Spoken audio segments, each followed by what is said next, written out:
देखिए, अब जो सबसे इम्पोर्टेंट टॉपिक है हमारे मीडिया एक्सेस का वो है रैंडम एक्सेस। तो random access is a practical solution. मतलब अब हम किसी चीज़ को ना ही डेडिकेटेड लिंक दे रहे हैं और ना ही हम उसे कंट्रोल कर रहे हैं। हम कहते हैं ठीक है, ये हमारा शेयर्ड चैनल है। अब इस शेयर्ड चैनल पे जो जब चाहे आ सकता है, जो जब चाहे जा सकता है। अब कोई भी जब चाहे तब आ रहा है, जब चाहे तब जा रहा है। अब होगा कोलिजन। अभी तक हमने जो 2 पढ़े थे उसमें तो कोलिजन होगा कहाँ से? या तो आप डेडिकेटेड पाथ दे रहे हो या फिर उस शेयर्ड चैनल पे एक बार में एक डिवाइस को एक्सेस कर रहे हो, है ना? तो रैंडम एक्सेस प्रोटोकॉल का मतलब ही यही होता है कि जो शेयर्ड मीडियम है उसमें मल्टीपल डिवाइसेस हैं, हर एक डिवाइसेस का वहाँ पे पूरा अधिकार है, वो कहीं पे भी अपने मैसेज को कभी भी ट्रांसफर कर सकते हैं और वहाँ होता है फिर वो कोलिजन। तो उस कोलिजन को पहली चीज़ तो कोलिजन होता क्यों, उसका रीजन क्लियर। अब उस कोलिजन को हम रिड्यूस कैसे करें? तो रैंडम एक्सेस प्रोटोकॉल का मेन जो डिजाइनिंग क्राइटेरिया है वो पहला तो हम उसे कैसे ट्रांसफर करेंगे तो वो क्लियर है कि जो भी चैनल है हमने उसको भेज दिया। तो अब यहाँ पे 2 तरीके होते हैं। जब आप रैंडम एक्सेस प्रोटोकॉल यूज़ करते हो तो यहाँ पे अब 2 तरीके हैं।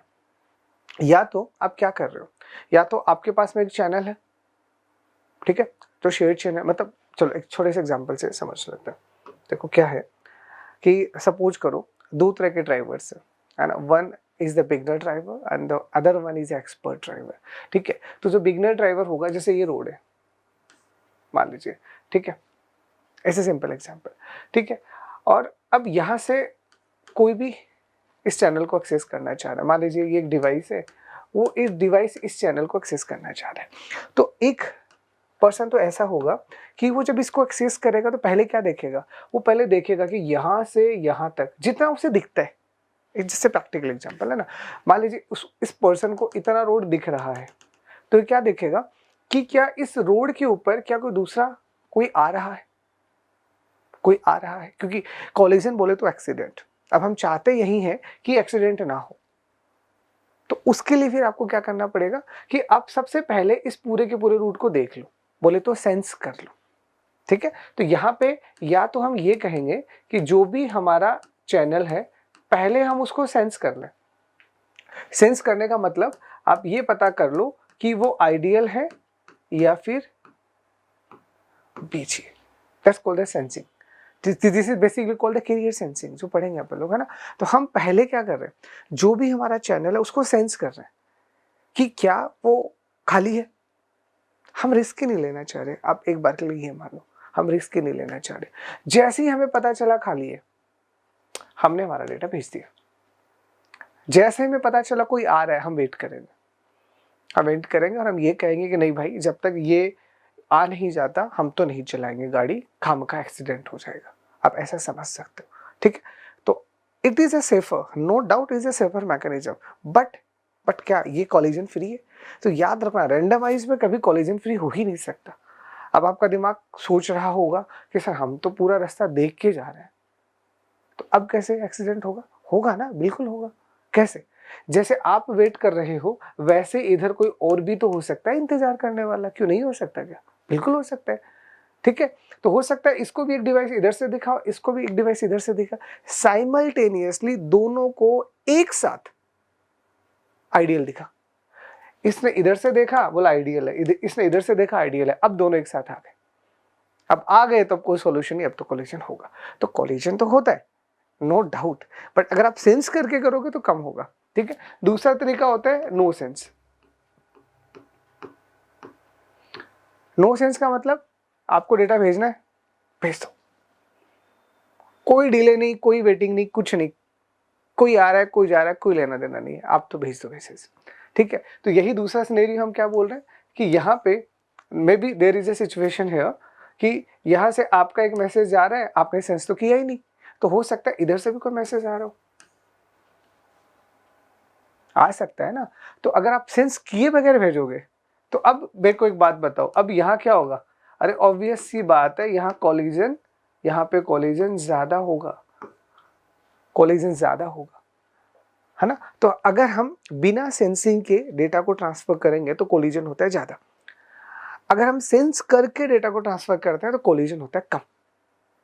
ये तो तय है, बट ऐसा थोड़ी होता है कोलिजन होगा ही नहीं। रोड है भैया, गाड़ी चलेंगी तो लोग मरेंगे भी, एक्सीडेंट भी होंगे, वो तय है, बट आप उसे कितना मिनिमाइज कर सकते हो वो हमारे हाथ में, ठीक है।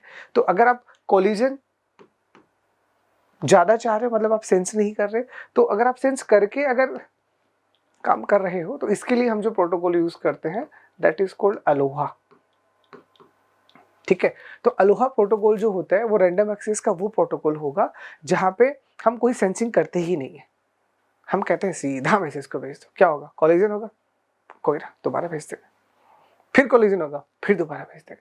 तो हम बार बार रीट्रांसमिट करते रहेंगे और तब तक रीट्रांसमिट करते रहेंगे जब तक हमारा मैसेज डिलीवर नहीं हो जाता। पंगा है, नो डाउट, वी नो, पर जल्दबाजी है। अरे एक्सीडेंट कब होते हैं? एक्सीडेंट तो तभी होता है ना, एक इंसान को दिख रहा है सामने वो आ रहा है और उसको ये भी दिख रहा है वो गलत चला रहा है, जबरदस्ती रॉन्ग साइड लेगा, ओवरटेक करेगा तो मरेगा ही ना वो इंसान। तो अलोहा में बचने के रास्ते छोड़े कहाँ आपने? अब आप कह रहे हो आपको तो जल्दबाजी है, अच्छा तो जल्दबाजी है तो मरो फिर, सिंपल सा गणित है तो, है ना। और अगर आप कहते हो नहीं हम सेंस करके करना चाह रहे हैं, तो इसके लिए जो हम प्रोटोकॉल यूज करते हैं दैट इज कॉल्ड CSMA-CD, ठीक है। तो इसके लिए हमारा प्रोटोकॉल आएगा CSMA-CD, ठीक है, carrier sense multiple access collision detection. तो बेसिकली ये जो रैंडमाइज्ड प्रोसेस है, यहाँ पे हमारे पास में जो मैन प्रोटोकॉल है वो ये दो प्रोटोकॉल है, one is the Aloha protocol, second is the CSMA-CD, है ना, और एक इसी का जुड़वा भाई और होता है CSMA-CA, ठीक है। ये कोलिजन डिटेक्शन होता है, ये कोलिजन अवॉइडेंस होता है, कैरियर सेंस मल्टीपल एक्सेस, क्योंकि आप यहाँ पे सेंस कर रहे हो, तो सेंस करोगे तो कोलिजन कम होगा, ऑब्वियस सी बात है, सेंस नहीं करोगे तो कोलिजन ज्यादा होगा। पहले ये क्लियर होना चाहिए। मतलब अब मैं आपसे पूछता हूँ कि इन अलोहा क्या सेंसिंग होती है, तो आप कहोगे नहीं भैया नहीं होती। अच्छा CSMA-CD, तो CSMA-CD में तो खुद ही CS लिखा हुआ है, CS का मतलब तो होता ही कैरियर सेंस है, तो सिंपल सा गणित है ना। तो यहाँ पे हमें इन दोनों को पढ़ना है, ठीक है। ALOHA is more important compare to the CSMA-CD, ठीक है। अलोहा के फिर आपके दो वर्जन हम यहाँ पढ़ने वाले हैं, one is pure version and second is the slotted version, ठीक है। अभी क्या है और कैसे काम करेंगे, तो चलो अब वन बाय वन एक ब्रीफ ओवरव्यू आपको मिल चुका है, ठीक है। सिंपल सा गणित क्या समझ में आया? सिंपल सा गणित हमें ये समझ में आया यहाँ पे, सिंपल सा गणित बता रहा हूं कि हम हमारे मैसेज को भेजेंगे, उसके बाद अब आपके ऊपर डिपेंड करता है कि आप सेंस करते हो या नहीं करते, ठीक है। सेंस करते हो तो आपको यूज करना है CSMA-CD, और आप सेंस नहीं करते तो आपको यूज करना है अलोहा, ठीक है। उसके बाद अगर कोलिजन हुआ, क्योंकि कोलिजन तो दोनों में ही होना है, तो कोलिजन होने के लिए अब आपको क्या करना पड़ेगा, उसको रीट्रांसमिट करना पड़ेगा। क्या करना पड़ेगा? उस मैसेज को आपको रीट्रांसमिट करना पड़ेगा। कैसे करोगे रीट्रांसमिट? तो रीट्रांसमिट करने के लिए हम यहाँ जो एल्गोरिथम यूज करते हैं that is called back off algorithm, ठीक है। बैक ऑफ एल्गोरिथम की मदद से हम क्या करेंगे, हम इसको एक random amount of time allocate करेंगे, सिंपल सी बात है। अभी कोलिजन हुआ, तो जब कोलिजन होता है उसके बाद में उसे रीट्रांसमिट करना पड़ता है, ऑब्वियस सी बात है। तो जब आप उसे रीट्रांसमिट कर रहे हो तो कितने टाइमिंग के बाद करोगे, क्योंकि ऑब्वियस सी बात है अभी एक्सीडेंट हुआ, आपने बोला हमें 2 सेकंड के बाद में करना है, 2 सेकंड के बाद में फॉर एग्जांपल फिर एक्सीडेंट हो गया, तो अब अगर आप सेम ही टाइम एलोकेट करोगे तो हर 2 सेकंड के बाद में कोलिजन होंगे, तो इसका मतलब तो कभी आपका कोलिजन रेडी ही नहीं होगा। तो कैसे बचें?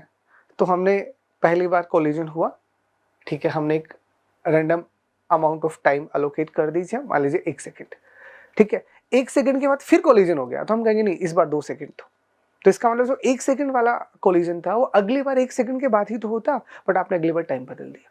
तो आपको हर बार जब जब कोलिजन्स होंगे हर बार आपको टाइम बदलना पड़ेगा। टाइम बदलने का फायदा क्या होगा, वो कोलिजन दोबारा नहीं होगा, नहीं तो एक सेम टाइमिंग की वजह से आपका कोलिजन बार बार होता रहता है। इसीलिए हम क्या कहते हैं कि जब भी कोलिजन होगा रीट्रांसमिट होगा। रीट्रांसमिशन के लिए हम हमेशा रैंडम टाइम सेलेक्ट करेंगे, और वो रैंडम टाइम सेलेक्ट करने का जो मेथड है उसे हम कहते हैं बैक ऑफ एल्गोरिथम। उसकी मदद से हम चीज़ों को रैंडमली एक पर्टिकुलर रैंडम टाइम है, बट उसका भी तो पर्टिकुलर होगा ना। एक बार टाइम दिया, गड़बड़ हो गया, अभी दूसरा क्या लोगे?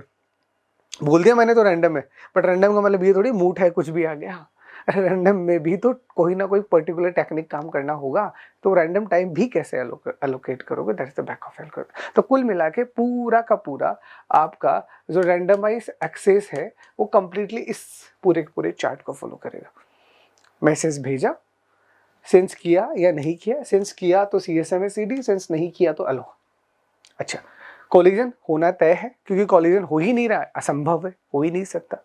कोलिजन हुआ तो अब आपको रीट्रांसमिट करना ही पड़ेगा। कैसे करोगे? बैक ऑफ से। क्या करोगे बैक ऑफ से? Random amount of time allocate करोगे और उससे फिर इसको रिट्रांसमिट करोगे। It is very simple approach. ठीक है, अब अलोहा में क्या है और CSMA/CD में क्या है, अब वो तो पढ़ना पड़ेगा ना डिटेल से। तो चलो अब पढ़ते हैं, पर थीम क्लियर ना, वो ज्यादा जरूरी था। चलो तो चलो, है ना। तो इन रैंडम एक्सेस और कंटेंशन मेथड, है ना, आप इसे रैंडम एक्सेस प्रोटोकॉल बोल सकते हो, आप इसे कंटेंशन बेस्ड प्रोटोकॉल भी बोल सकते हो, है ना। तो don't be confuse with the word, है ना, आइदर रैंडम एक्सेस प्रोटोकॉल और contention based protocol, both have the same meaning. ठीक है, all nodes are considered equal without one holding a superior position over another and no node is designated to accept control over network. बोले तो ना ही हमें reservation लगाना है, ना ही हमें पोलिंग लगाना है, और रिजर्वेशन ना एलोकेट तो हमने कुछ कर ही नहीं रखा। तो हम कहते हैं सबका जन्म सिद्ध अधिकार है, आप जब चाहो तब मैसेज भेज सकते हो, तभी तो रैंडम है ना। तो at each instance a node that has data to send uses a procedure defined by the protocol to make a decision or whether not to send। ठीक है, तो जैसे अब आपके पास डेटा है, अब आपको डेटा भेजना है या नहीं भेजना है, it is up to you. पर जब भी आप भेजोगे या नहीं भेजोगे, आपको उसके लिए एक प्रोसीजर फॉलो करना पड़ेगा, and that procedure is nothing else ना, दैट इज द प्रोटोकॉल, है ना। तो this decision depend on state of the medium. ठीक है, अब आप भेज रहे हो तो आपका स्टेट आइडियल है या बीजी है, that's the matter of you. ठीक है, ठीक है। तो two features give this method its name. ये जो मेथड है रैंडम एक्सेस मेथड, इसके नाम में दो मेन फीचर्स होती है। पहला, there is no scheduled time for a node to transmit, transmission is random among the nodes, so these methods are called random access. तो रैंडम एक्सेस का मेथड क्लियर कि हम इसे रैंडम एक्सेस क्यों बोल रहे हैं। कौन सा नोड मैसेज को कब ट्रांसमिट करेगा वो पहले से डिसाइडेड नहीं है, वो जब वो आएगा तभी देखेंगे, उससे पहले देखना ही नहीं, इसीलिए इसका नाम होता है रैंडम एक्सेस। दूसरा, no rules specify which node should send next, there is no priority. पहला चीज तो कोई कंट्रोल नहीं, दूसरा चीज कोई प्रायोरिटी नहीं। कंट्रोल वाले में प्रीवियस क्लास में देखा ना आपने, जब जब हम कंट्रोल कर रहे हैं प्रायोरिटी और पूछ रहे थे, तो पहला चीज कोई कंट्रोल नहीं है तो रैंडम हो गया। दूसरा चीज कोई ऑर्डर भी नहीं है कि कब कौन भेजेगा, ऐसा कुछ नहीं होता है यहाँ पे। ठीक है, तो no rule specify which node schedule next data, nodes compete with one other to access the medium, so these methods are also called contention। तो कंटेंशन का मतलब होता है भैया एक दूसरे को लड़ाई करो, लड़ाई दंगे करो, एक दूसरे से टकरा जाओ, जब जिसको मौका मिले भेज दो, इसीलिए इसको कंटेंशन मेथड बोलते हैं। ठीक है, और if more than one node tries to send, there is an access conflict collision and the frames will be either destroyed और मॉडिफाइड। तो होगा ही ना, अब एक से ज्यादा लोग ट्राई करेंगे एक ही साथ में तो कोलिजन तो होगा, तो कोलिजन होगा तो जो भी आपका डेटा यानी जो फ्रेम है वो ऑब्वियस है डैमेज होगी या मॉडिफाई होगी, उसमें तो कोई डाउट ही नहीं है। ठीक है, to avoid access conflict or to resolve it when it happens, each node follows a procedure that answer the following questions। ठीक है, तो कौन कौन से क्वेश्चंस का हमें आंसर मिलेगा यहाँ पे। when can the node access the medium, मतलब आपके मीडियम को जो भी आपका नोड है वो कब एक्सेस करेगा। दूसरा, what can the node do if the medium is busy। ठीक है, तो कब करेगा, तो ऑब्वियस है इसकी दो सिचुएशन है, या तो वो आइडियल होगा या वो बिजी होगा। ठीक है, तो when can node access the medium, busy भी हो सकता है और आइडियल भी हो सकता है। आइडियल है तो भेज दो, फिर तो प्रॉब्लम ही नहीं है। अच्छा, बिजी है तो बिजी है तो जो भी नोड है वो कैसे भेजेगी, बिजी है तो। Third, how can the node determine the success और फेलियर ऑफ द ट्रांसमिशन? ठीक है, बिजी था, भेज दिया। तो भेजी है तो कैसे पता चलेगा वो पहुंचा या नहीं पहुंचा? बोले तो कोलिजन हुआ या नहीं हुआ, तो हमारा मैसेज सक्सेस हुआ या फेलियर हुआ कैसे पता चलेगा? And the next one is what can the node do if there is an access conflict? अगर आपका कोलिजन हुआ है तो क्या करें? ठीक है, तो दीज आर द की और प्राइमरी क्वेश्चंस जो आपको पता होने चाहिए। ठीक है, ओके। अब जो भी हमारा रैंडम एक्सेस प्रोटोकॉल है उसके कॉन्सेप्ट्स क्या है, क्योंकि ये कॉन्सेप्ट तो अलोहा और CSMA-CD दोनों में ही काम करेंगे। ठीक है, तो in random access protocol a transmission node every time transmit at the full rate of the channel. ये चीज आप ध्यान रखना। ऐसा नहीं है टकरा गई तो उसकी स्ट्रेंथ खत्म हो गई, उसको भूख लग गई, उसको पार्ले-जी खिलाई, ऐसा कुछ नहीं। कोलिजन हुआ है, अगली बार भी उसी रेट से डेटा भेजेगी, फिर कोलिजन हुआ, अगली बार भी उसी रेट से भेजेगी। तो उसका रेट जो है डेटा को भेजने का वो पूरा फिक्स होता है। ऐसा नहीं है कोलिजन के बाद वो रेट बदलेगी, वो कभी नहीं बदलेगी। ये चीज आपको ध्यान रखना है। ठीक है, when there is a collision each node involved in the collision again and again retransmit its frame until its frame gets through without a collision. ठीक है, but when a node has a collision it does not necessarily retransmit the frame right away. क्या समझ में आया? तो पहला, जब भी ट्रांसमिट होगा फुल रेट के साथ ट्रांसमिट होगा। दूसरा, ट्रांसमिट हुआ, कोलिजन हो गया, जैसे ही कोलिजन हुआ ये तो तय है कि फ्रेम रिट्रांसमिट होगी। जैसे ही कोलिजन हुआ ये तो तय है कि फ्रेम रिट्रांसमिट होगी, लेकिन कब हाँ वो नहीं पता। ऐसा नहीं है कि अभी कोलिजन हुआ मेरे को तो अभी के अभी भेजना है, दैट इज नॉट पॉसिबल, क्योंकि अभी हमने डिस्कस किया कि रिट्रांसमिशन के लिए आपको रैंडम अमाउंट का वेट करना पड़ेगा, तो वो हम नहीं जानते। हम ये कह सकते हैं कि हम वापस से भेजेंगे, कब वी डोंट नो। ठीक है, instead it waits a random delay before retransmit the frame, है ना, वो अभी समझ लिया कि रैंडम अमाउंट ऑफ टाइम है। तो each not involve in A collision select independent random delays. भैया अब ये कितनी बार या कितनी देर के बाद रिट्रांसमिट करेगा ये सब रैंडम है। अब हर एक नोड अपनी मर्जी से सेलेक्ट करेगा। मर्जी मतलब बैक ऑफ ना यार, इनकी क्या ही मर्जी है, बट अभी उन मर्जियों के लिए हम एक वर्ड तो ऐसा बोल ही सकते हैं, क्या ही बुरे। ठीक है, तो because the random delays are independently selected it is possible that one of the node will pick a delay that is sufficiently less than the delays of the other colliding nodes and will therefore be able to sneak its frame into the channel without collision. ठीक है, अब वो delay कम है, delay ज्यादा है, ठीक है, but वो रैंडम है। रैंडम सेलेक्ट करो, काम करो। तो क्या कॉन्सेप्ट समझ में आया कि रैंडम एक्सेस का सीधा सा फंडा है। पहला, जब भी मैसेज भेजेंगे फुल रेट के साथ भेजेंगे। चलो भेज दिया, भेजा है तो कोलिजन होगा, कोलिजन हुआ है तो नो डाउट हमें रिट्रांसमिट करना है। चलो ठीक है भैया, कर रहे हैं रिट्रांसमिट, बट कब हमें नहीं पता। जो भी रिट्रांसमिट करने का टाइम रहेगा वो नोड टू नोड वेरी करेगा, जो कि रैंडम होगा, नहीं पता हमें। ठीक है, बट हम ट्रांसमिट जरूर कर देंगे। तो इन 3 की पॉइंट्स को आपको इस टॉपिक में याद रखना है। ठीक है, अब सुपीरियर क्या है वो तो हम पहले ही डिस्कस कर चुके हैं। तो one is the Aloha, second is a CSMA-CD। तो ये 2 तरह के प्रोटोकॉल्स हमें डिस्कस करते हैं। पहला हम देखते हैं अलोहा। तो अलोहा को आप ये कह सकते हो, Aloha is one of the older and the first protocol which is designed for randomized access। आपको इससे पहले चीजें थी नहीं, अलोहा से पहले कोई भी रैंडमाइज एक्सेस प्रोटोकॉल था ही नहीं।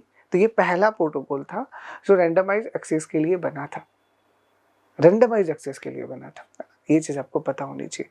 ठीक है, और किस तरह का कॉन्सेप्ट यूज लेता है, तो ये पैकेट बेस्ड ही होता है, वो तो अभी अपन डिटेल से समझेंगे ही। तो अलोहा मीन्स व्हाट? देखिए, अलोहा ये जो टेक्निक है ये जिन्होंने बनाई थी, दीज आर द जापानीज। हवाई नाम से एक आइलैंड है जापान के अंदर, वहाँ पे वो लोग कम्युनिकेशन करना चाह रहे थे। मतलब वहाँ पे छोटे छोटे आइलैंड्स बने हुए थे, तो वो चाहते थे एक आइलैंड वाले लोग दूसरे आइलैंड से कम्युनिकेट करें, तीसरे आइलैंड से कम्युनिकेट करें। तो उनको कम्युनिकेट करने के लिए उन्होंने इस प्रोटोकॉल को बनाया था। तो अलोहा का कोई जनरल फुल फॉर्म नहीं है, there's no full form of the Aloha, it is just a name, just a name। ठीक है, ये 2 आपके हवेनियन वर्ड्स हैं, जापानीज वर्ड्स हैं। वन इज एलो जिसका मतलब होता है शेयर, एंड दूसरा होता है हा जिसका मतलब होता है एसेंस ऑफ लाइफ बेसिकली। तो this is the combination of 2 Hawaiian words. ठीक है। It is use to transmit data over a public network channel, it functions with the oversight models, media access control है, वो आपको पता ही है क्योंकि वहीं पे सारा का सारा हो रहा है। तो ये इसका यूज कहाँ किया जाएगा कि पब्लिक नेटवर्क के ऊपर अगर आपको किसी भी डेटा को ट्रांसमिट करना है तो आप इसको यूज कर सकते हो, ठीक है। तो development of the Aloha network was begin in 1968, ठीक है। 1968 में स्टार्ट किया था at the university of Hawaii, ठीक है, under the leadership of Norman अब्सर्वर, ठीक है। तो नॉर्मन के अंडर में 1968 में हवाई यूनिवर्सिटी के अंदर इस प्रोटोकॉल का इम्प्लीमेंटेशन स्टार्ट हुआ था, ठीक है। And the goal was to use low cost commercial radio equipment to connect users of Oahu, ठीक है, जो कि हवाई का एक आइलैंड है, and the other Hawaiian island with a central time sharing computer on the main Oahu campus, ठीक है। तो ये जो आपका ओ नाम से जगह था, यहाँ से हम जितने भी उसके छोटे छोटे आइलैंड थे उन सबके साथ में एक लो कॉस्ट कमर्शियल चैनल बनाना चाह रहे थे जिससे हम रियल टाइम में क्या कर सकें, रियल टाइम में कम्युनिकेट कर सकें। This is the target of the Aloha, ठीक है। तो Aloha net it is just like the Arpa net, ठीक है, begin operational in June 1971, providing the first public demonstration of wireless packet data network. ARPANET था वो पहला पैकेट नेटवर्क था wired, ARPANET पहला पैकेट नेटवर्क था वायर्ड, बट अलोहा नेट जो है वो वायरलेस पहला पैकेट नेटवर्क था, ठीक है। ये याद आपको होना चाहिए। Although Aloha net was designed for wireless communication, initially ये वायरलेस था, बाद में धीरे धीरे धीरे धीरे this were to other media available for the application of Aloha channel, cables and satellites. तो बाद में इसे वायर्ड भी कर दिया गया और सैटेलाइट भी कर दिया गया लेटर वर्जन्स में ना। तो Aloha protocol is the first random access approach where stations can transmit data at any time without a centralize coordination. तो वो कितनी प्यारी चीज है। अलोहा में एक अच्छी बात ये थी, सेंट्रल कंट्रोलर खत्म ही कर दिया। बोले बिना किसी सेंट्रल कंट्रोलर के आप आसानी से एक से दूसरे के साथ कम्युनिकेट कर पाओगे। तो समझ में क्या भला है अलोहा। तो अलोहा पहला रैंडम एक्सेस प्रोटोकॉल है जिसने बिना किसी सेंट्रल डिवाइस के पब्लिक नेटवर्क को एक्सेस किया था with the help of wireless packets. Wireless इसलिए क्योंकि रेडियो की बात हो रही है यार, आप सोचो तो सही, बात हो रही है रेडियो की, तो रेडियो में कब से वायर होने लग गए, रेडियो तो एंटीना के थ्रू करता है, तो इसका मतलब काम तो आपको वायरलेस ही करना पड़ेगा with the help of some antenna, जो सम रेडियो वेव्स और द माइक्रोवेव्स, तो हो गया ना वायरलेस। तो सिंपल सा गणित है। तो इसके की पॉइंट सारे दिमाग में घुस जाने चाहिए। ये एक ऐसा प्रोटोकॉल है, इसके आधे टेढ़े क्वेश्चन बनते हैं बहुत अलग अलग एग्जाम्स के अंदर। तो यहाँ पे मैंने मोस्ट प्रोबेबली सारी हिस्ट्री कवर की है ताकि आपको दिक्कत नहीं क्वेश्चन समझने में, ठीक है। तो अब ये क्या है, ये आपका कंटेंशन प्रोटोकॉल है ही, क्योंकि हम रैंडम एक्सेस बोले कंटेंशन बोले एक ही तो बात होता है। तो Aloha protocol refer to a family of network protocol that use a contention based approach for sharing a communication channel, है ना। ऑब्वियस सी बात है, ये सारा का सारा रैंडम एक्सेस का जो कहानी है वो है ही इसीलिए कि आप एक ही चैनल को शेयर कर रहे हो मल्टीपल डिवाइसेस के बीच में, जहां पे कौन कब भेजेगा डिसाइडेड नहीं है। देयर इज नो प्रायोरिटी है, there is no prior decide control है। वो दोनों की पॉइंट्स अपन ने पहले ही डिस्कस कर लिए। तो contention is a media access method that is used to share a broadcast medium, ठीक है। और in contention any computer in the network can transmit data any time, वो भी अपन ने देख ही लिया कि कोई कभी भी भेज दे, फर्स्ट कम फर्स्ट सर्व, ऐसा कोई पंगा नहीं है कि रिजर्वेशन टाइप का कुछ नहीं होता है यहाँ पे, ठीक है। तो the Aloha net solution was to allow each client to send its data without controlling when it send with an acknowledgement retransmission scheme used to deal with collisions. Collision होगा तो रिट्रांसमिट होगा ही होगा, वो अपन डिस्कस कर ही चुके हैं, ठीक है। When two or more systems seek to transmit on the same channel at the same time, a shared communication system such as Aloha needs a way to handle collisions, ठीक है।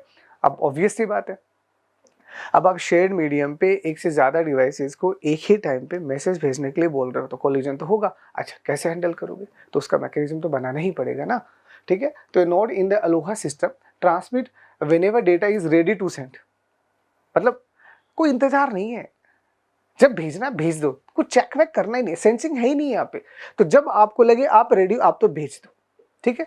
तो एक collision take place and the sent frames are lost if the other not transmit at the same time.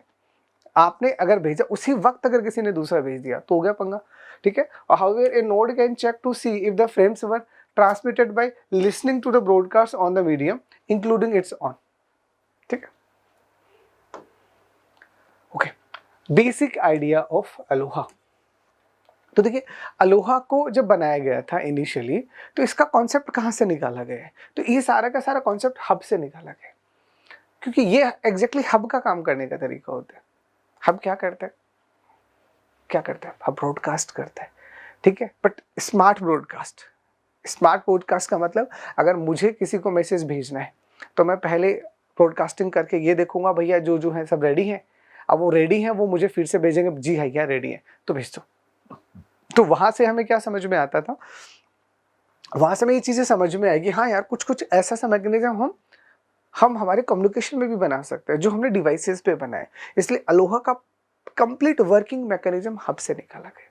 ठीक है, तो the network utilize a hub configuration with the use of two distinct frequency. Like अगर आपसे hub से आपको communication करना है तो वहाँ पे दो तरह का फ्रीक्वेंसी होता है, एक आउटबाउंड और एक इनबाउंड। एक अंदर से बाहर जाएगा और एक बाहर से अंदर जाएगा। आउटबाउंड मतलब बाहर जाना, इनबाउंड मतलब अंदर आना। तो the outbound channel, the hub machine broadcast packet to the all connected devices. तो जितने भी डिवाइसेस हब से कनेक्ट है, पहले आउटबाउंड चैनल के थ्रू वो उसको ब्रॉडकास्ट करेगा। तो जितने भी various client machine transmit data package to the hub through the designated inbound channel. अब वो जितने भी डिवाइसेस हैं, वो अगर उस हब से कम्युनिकेट करना चाह रही है तो इनबाउंड चैनल को यूज करके कम्युनिकेट करेगी। ठीक है, upon successful reception at the hub, a brief acknowledgement packet is promptly dispatched to the respective client. तो इधर से पहले आउटबाउंड चैनल को यूज किया, फिर इधर से इनबाउंड चैनल को यूज किया, प्रॉपर एक्नॉलेजमेंट आ गया, कनेक्शन बन गया, अब आपको जो भेजना है भेज दो। ठीक है, तो इन the event that a client machine does not receive acknowledgement with a specified time frame, it initiate N automatic retransmission of the data packets. ठीक है, अब कोई भी डिवाइस है, अगर उसके पास ये हब में होता है ना, अगर हब के पास में कोई भी डेटा नहीं आता है एक पर्टिकुलर टाइमिंग स्लॉट के अंदर, वो क्या बोलेगा, भैया मेरे को तो नहीं मिला, तो वो उसका ऑटोमेटिक रिक्वेस्ट भेजेगा कि मुझे वो चाहिए। ठीक है, and the retransmitter is delayed by a randomly selected time interval, minimizing the likelihood of the collision with other simultaneous transmission attempts. तो सेम कॉन्सेप्ट वहां पे होता है कि भैया जैसे ही कोलिजन हो गया, अब आप वापस से रीट्रांसमिट करने के लिए एक्नॉलेजमेंट भेजोगे, तो अभी नहीं, रैंडम अमाउंट के लिए टाइम करो, क्योंकि हो सकता है उसी वक्त कोई दूसरा वेट कर रहा है। तो ये रैंडम अमाउंट वाला टाइम वहीं से निकाला गया। ठीक है, and this acknowledgement mechanism serves to detect and rectify collisions arising when two or more client machine attempting to send packets concurrently। ठीक है, तो एक ही बार एक ही टाइम पे अगर दो पैकेट भेजे तो कैसे बचे, तो उसके लिए आपको रैंडम अमाउंट का टाइम यूज करना ही पड़ेगा। ठीक है, तो this is a mechanism, like this is your hub and this is your devices. तो हब को इधर जाना है तो आउटबाउंड चैनल काम में आएगा, इनको इधर आना है तो ये आपके पास में ये डाउनलोडिंग चैनल है जो इनबाउंड का काम करेगा। तो इस तरह से सारा का सारा काम करता है। ठीक है, तो हब से जो मैकेनिज्म निकाला गया उसी से अलोहा बनाया गया। अच्छा, अब अलोहा का काम करने का तरीका, अलोहा का रूल क्या है? तो अलोहा का सीधा सा फंड है, पहला, any station can transmit data to a channel at any time. पहली चीज, कोई कभी भी डेटा भेज सकता है, ये इसकी पहली खास बात होती है। It does not require any carrier sensing. तो समझ में आ गया, पहले अपन डिस्कस कर चुके हैं कि अलोहा में कोई सेंसिंग का नीड ही नहीं है। If you are ready for transmission then transmit the message, don't worry. ठीक है, collision and data frames may be lost during the transmission of the data through multiple stations, है ना, वो तो होगा ही होगा। यहाँ पे an acknowledgement of the frame exists in Aloha। ठीक है, यहाँ पे acknowledgement का कॉन्सेप्ट होता है किसी पर्टिकुलर फ्रेम से रिलेटेड। ठीक है, hence there is no collision detection। collision detection नहीं होता यहाँ पे। देखो, कॉलिजन डिटेक्शन का तो खेल ही नहीं है, वो यहाँ होता तो CFC में CD पे क्यों जाते। तो यहाँ पे एक्नॉलेजमेंट खुद है हमारे पास फ्रेम का। मतलब हमने एक फ्रेम भेजा, ठीक है, उधर से एक्नॉलेजमेंट नहीं आया, तो क्या समझ में आया कि नहीं मिला, तभी तो रीट्रांसमिट करेंगे ना। ठीक है, लेकिन अगर आपके पास कॉलिजन डिटेक्शन है तो हमें एक्नॉलेज, देखो दो फायदे होते हैं। आप ऐसे समझो, एक इंसान अपने ऑफिस से, है ना, अपने ऑफिस से 5 बजे निकलता है और वो अपने घर पे 6 बजे पहुंचता है। ये उसका यूजुअल रूटीन वर्क है कि 5 बजे मैं जाऊंगा और 6 बजे मैं पहुंचूंगा। ठीक है, तो इसका मतलब सिंपल सा क्या हुआ, अगर एक इंसान यहाँ 5 बजे निकला तो 6 बजे तक तो हम वेट करेंगे ना, क्योंकि हमें पता है वो 6 बजे हमेशा ही पहुंचता है।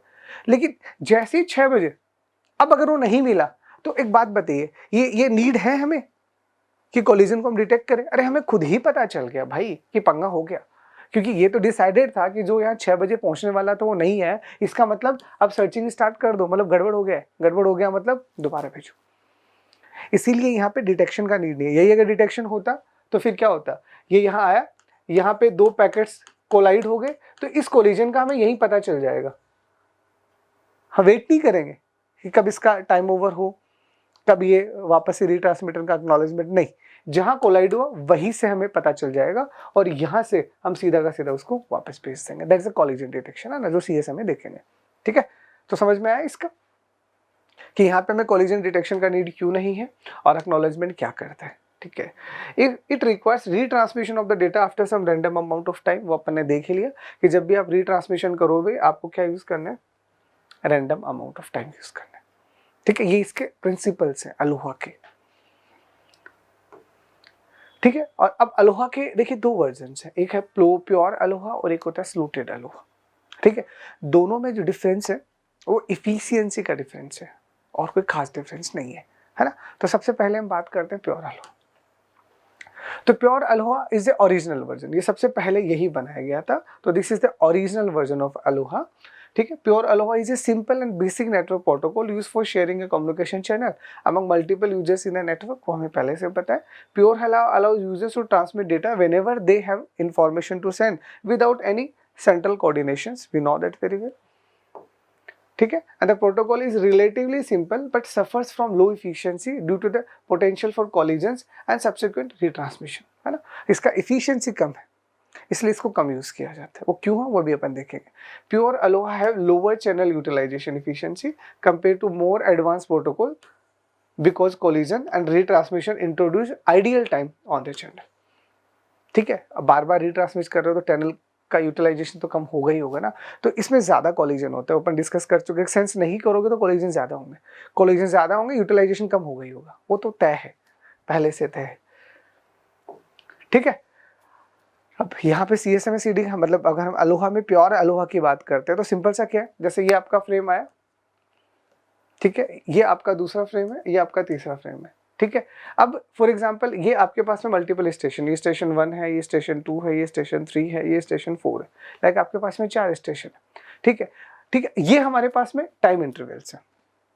इस टाइम इंटरवल का जनरल सा मतलब आपको क्या समझ में आ रहा है, इस टाइम इंटरवल से आपको ये समझ में आ रहा है कि इस टाइम इंटरवल्स के अंदर ये वाला फ्रेम और ये वाला फ्रेम कोलाइड हो गया, ये वाला फ्रेम कोलाइड हो गया, ये वाला फ्रेम कोलाइड हो गया, क्योंकि आपने एक ही टाइम पे, देखो मेरी बात समझना, ये मैसेज स्टार्ट हो चुका है बट ये यही तो है, तो पूरा कहाँ भेजा गया है। ठीक है, और ये यही हुआ तो ये वाले आपस में कोलाइड हो जाएंगे, फिर ये वाला इससे कोलाइड हो जाएगा। ठीक है, अब जैसे ही आगे गए तो यहाँ से आपको क्या समझ में आ रहा है कि ये वाला और ये वाला कोलाइड हो जाएंगे। ठीक है, ये अगर यहाँ पे अगर मान लीजिए स्टार्ट नहीं हुआ है तो ठीक है, नहीं तो ये भी कोलाइड हो जाएगा। ठीक है, तो नॉर्मल केस में हम मान लेते हैं कि चलो ये यही है इससे पहले, तो इस टाइम इंटरवल के अंदर ये आ गया, ये आ गया, तो ये कोलाइड हो जाएगा। तो यहाँ पे क्या हो रहा है, यहाँ पे टाइम स्लॉट्स, मतलब प्योर अलोहा की हम बात करें तो यहाँ क्या हो रहा है कि जो जब चाहे मैसेज भेज रहे हैं तो हमने यहाँ पे एक सिंपल सा एक टाइम इंटरवल हमने ले लिया, that is basically called the vulnerable time in the Aloha, है ना, वो भी अपन डिस्कस करेंगे। तो इन टाइमिंग के अकॉर्डिंग सारा खेल चलता है, तो दैट इज द कोलिजन। ठीक है, ओके, अब वर्किंग का सबसे पहले देखिए transmission process. Users in the network can transmit data whenever they want and when a user has a packet to send, it transmit the entire packet onto the communication channel, वो हमें पहले से पता है। Second is a collision detection. So the protocol relies on the assumption that the users can detect collisions when they occur. Collision happen when 2 or more users attempt to transmit data simultaneously, causing signal interference. ठीक है, कब होगा collision? जब 2 या 2 से ज़्यादा device एक ही बार में मैसेज को भेजेंगे। Acknowledgement, ठीक है, after transmitting a package, the sender waits for an acknowledgement from the receiver. If the acknowledgement is received, the transmission is considered successful. Else successful हो तो अगला भेजो, नहीं तो इसको रिट्रांसमिट कर दो। तो यहाँ पे खेल सारा एक्नॉलेजमेंट का चलेगा। कोलिजन हैंडलिंग, तो if a collision is detected ठीक है, the sender assumes that the transmission was unsuccessful in the event of collision and a random back off, है ना, वो जो back off algorithm is initiated before attempting a retransmission. कब retransmit करना, random amount of time चाहिए, उसके लिए back off algorithm use करेंगे। And the random back off time has to reduce the likelihood of the collisions recurring when the user retry. एक बार हो गया, अगली बार ना हो, उसके लिए रैंडम अमाउंट ऑफ टाइम लेना होता है। ठीक है, तो clear, it is just a diagram जो पहले मैं आपको जनरली बता चुका हूँ। ठीक है, कि आपने k इक्वल टू 0 से स्टार्ट किया, ठीक है, आपने फ्रेम को भेजा, ठीक है, यहाँ पे जो टाइम आउट रहता है ना, वो कितना होता है, तो यहाँ पे जो आपका टाइम आउट रहता है वो 2 टाइम ऑफ टीपी होता है। ऐसा क्यों, ये मैं भी आपको समझाऊंगा। तो 2 टाइम ऑफ टीपी तक आपको वेट करना पड़ेगा।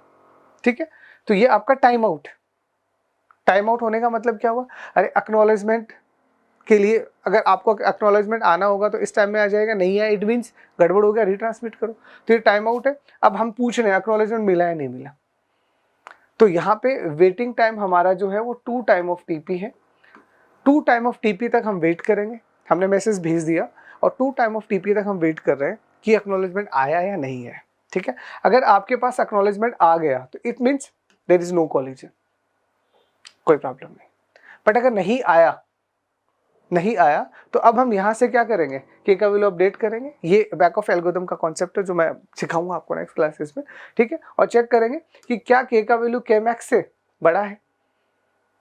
अगर है तो हम उसको अबॉर्ट कर देंगे, और नहीं है तो हम यहाँ से क्या करेंगे, एक रैंडम नंबर सेलेक्ट करेंगे आर, ठीक है, बिटवीन 0 एंड 2⁻k-1। ये क्या है, यही आपका बैक ऑफ एल्गोरिथम है ना। तो बैक ऑफ तो मैं पूरा एग्जांपल लेके बाद में आपको सिखाऊंगा। अभी बैक ऑफ का मतलब ही यही होता है कि जो भी आप टाइम लोगे वो हमेशा 0 से 2⁻k-1 के बीच होगा।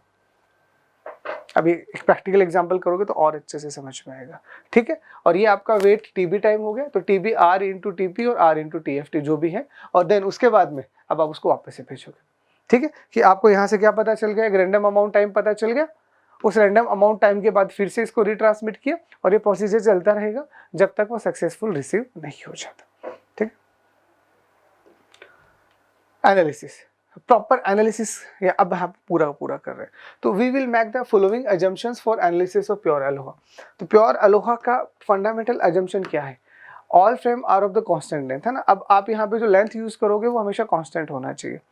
दूसरा, चैनल है वो नॉइज फ्री होना चाहिए।